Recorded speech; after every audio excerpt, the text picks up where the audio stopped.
Всем привет! Сегодня я расскажу о мобильных Яндекс.Картах. Итак, давайте начнем. Это абсолютно бесплатная программа. Она прежде всего, здесь, естественно, это карты, сделаны для того, чтобы облегчить вам поиск адресов и организаций.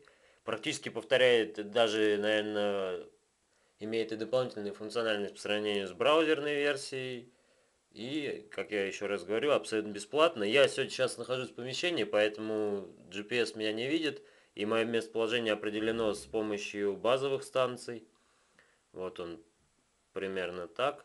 И вот буквально на днях вышла версия 3.0.2. Кстати, как программа постоянно обновляется, раз в полтора, где-то 2 месяца точно, и появляются какие-то новые вещи. Давайте я покажу, что появилось в последней версии, потому что, может быть, вы видели уже Яндекс.Карты. Итак, появилось два пункта в виде. Во-первых, ночной режим. Это сделано для водителей, чтобы их не слепило ночью, когда они пользуются программой. И полноэкранный режим, ну что тоже, соответственно, прежде всего интересно опять же водителям, а не пешеходам, потому что так удобнее видеть, и вот так находится, например, программа, так находится телефон. Если встроенный акселерометр действует, здесь, если бы он у меня был включен сейчас. Ну и давайте выйдем из этих режимов. Вот мы выходим опять в меню. Меню, вид, дневной режим. И из полноэкранного мы, соответственно, уже вышли. Итак, для чего же создана эта программа? Прежде всего, она позволяет ориентироваться по адресам. Как я уже говорил, вот в поиске, например, мы можем задать, к примеру, улица Тверская, это где находится салон Nokia. Вот он предлагает нам список всевозможных тверских улиц. Вот берем улица Тверская, Москва. Показать дома.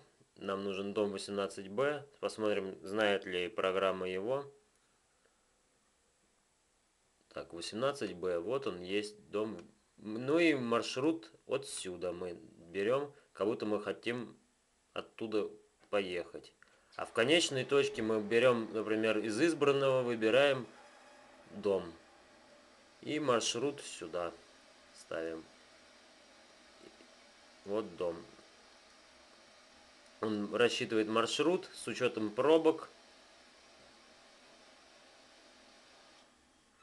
Вот пробки, видите, в Москве там тоже показывает. То есть с учетом пробок программа способна проложить маршрут максимально близкий, чтобы меньше стоять по пробкам. Также присутствует не только поиск по улицам, но и по организациям. Давайте тогда сделаем поиск какой-нибудь по организациям. Ну, например, нам нужна, не знаю, автосервис. Будет поиск осуществляться вокруг той точки, где у нас сейчас есть, мы указали на карте, либо нашего местоположения, либо там, где мы находимся. Итак, вот он предлагает, вот, нашел автосервис. Мы возьмем и нажмем подробнее. Видите, так как у нас телефон, мы можем прям сразу позвонить по этому номеру.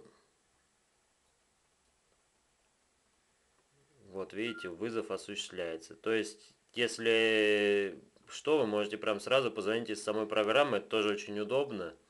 И мне кажется, вообще просто супер. И также можно искать любые практически организации.